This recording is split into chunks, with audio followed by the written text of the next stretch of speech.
Hi friends, good morning. ఈరోజు morning వాక్లో నాకు తెలిసిన విషయం ఏంటంటే గల్ఫ్ దేశాలు కఫాలా వ్యవస్థను రద్దు చేసాయంట. అసలు ఏంటి కఫాలా వ్యవస్థ? కఫాలా వ్యవస్థ అంటే స్పాన్సర్షిప్. గల్ఫ్ దేశాలు 1950లో ఎప్పుడైతే వాళ్ళకి క్రూడ్ ఆయిల్ పడ్డదో, ఫస్ట్ టైం వాళ్ళకి క్రూడ్ ఆయిల్ పడ్డదని తెలిసిందో కార్మిక వ్యవస్థ అవసరమైంది. ఆ కార్మిక వ్యవస్థ అవసరమైనప్పుడు ఏం చేశారంటే మొత్తం ప్రపంచ దేశాల్లో ఉన్న వర్కర్స్ని అందరినీ కూడా అట్రాక్ట్ చేయడానికి అట్రాక్టివ్ శాలరీస్ని అనౌన్స్ చేశారు.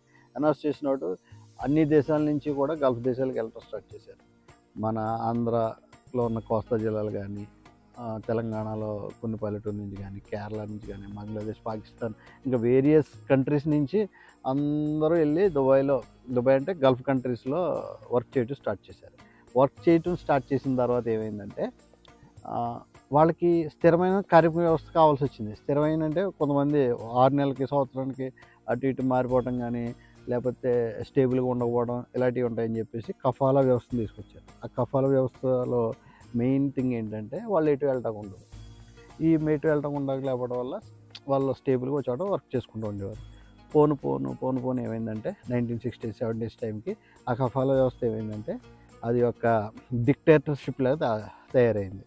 అంటే ఓనర్స్ దగ్గర ఎవరైనా సరే ఇంట్లో పనిచేసిన, వాళ్ళు బిజినెస్లో పనిచేసిన, డ్రైవర్లుగా పనిచేసిన, వాటెవర్ ఏం పని చేయడానికి వెళ్ళినా కూడా వాళ్ళ ఓనర్కి వాళ్ళు పాస్పోర్ట్ ఇచ్చేయాలి. పాస్పోర్ట్ ఇచ్చేసిన తర్వాత వాళ్ళ ఓనర్ పాస్పోర్ట్ ఇస్తేనే వేరే చోటకి వెళ్ళడానికి, వేరే జాబ్ చేయడానికి, కనీసం ఇండియా రావడానికి ఆస్కారం ఉండేది అన్నమాట.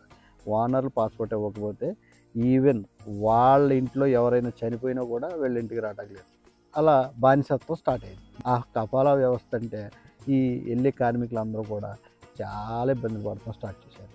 మీకు ఎగ్జాంపుల్గా చెప్పాలంటే ఎన్నోసార్లు చూసుంటారు, టీవీలో చెప్తుంటారు, గల్ఫ్ దేశాలకు పోయిన వలస కార్మికుల్ని రక్షించి తీసుకొచ్చిన ప్రభుత్వం అని చెప్పేసి చాలాసార్లు న్యూస్లో చూసుంటాం.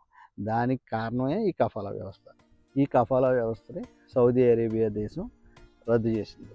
ఈరోజు సౌదీ అరేబియా దేశం ఒకటే రద్దు చేసింది, ఇంకే గల్ఫ్ కంట్రీస్ రద్దు చేయలేదు. ఎప్పుడైతే సౌదీ అరేబియా రద్దు చేసిందో మిగతా దేశాలు కూడా రద్దు చేసే ప్రాసెస్లో ఉంటాయి. యాక్చువల్గా ఎప్పటి నుంచో కూడా ప్రపంచ దేశాలన్నీ కూడా ఐక్యరాజ్య సమితిలో దేశాలన్నింటిని కూడా అడుగుతున్నాయి ఈ కఫాలా వ్యవస్థను రద్దు చేయమని. ఇప్పుడు సౌదీ అరేబియా రద్దు చేసింది. ఇప్పుడు ఇంకో విషయం తెలిసింది ఏంటంటే ఈ సౌదీ అరేబియా రద్దు చేయడానికి కానీ, రాబోయే రోజుల్లో గల్ఫ్ దేశాలు రద్దు చేయడానికి కానీ ఒక కామన్ రీజన్ ఉంది.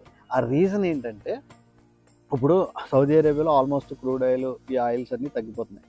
వాట్ నెక్స్ట్ అంటే వాళ్ళు ప్రపంచ దేశాలతో ట్రేడ్ చేయాలి, అంటే బిజినెస్లు చేయాలి. బిజినెస్ చేయాలంటే వాళ్ళు ఆకర్షించాలి, వాళ్ళని రప్పించుకోవాలి. ఇవన్నీ చేయాలంటే మనకి కఫాలా వ్యవస్థ ఒక మచ్చ కింద ఉంది, ఒక చీడపురుగు కింద ఉంది. దీన్ని తీసేస్తే ప్రపంచ దేశాల మధ్య మంచి ట్రేడింగ్ జరుగుతుందని చెప్పేసి వాళ్ళు ఒక డెసిషన్ వచ్చి ఇప్పుడే సౌదీ అరేబియాలో ఈ కఫాలా వ్యవస్థను తీసేశారు. రాను మొత్తం కంట్రీస్ అన్నీ తీసేస్తారు.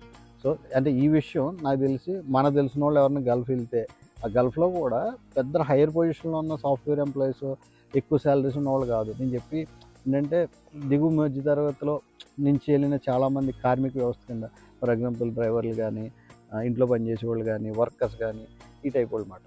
అది ఈరోజు మనకు తెలిసిన విషయం. మరి ఒక టాపిక్తో కలుద్దాం. బాయ్.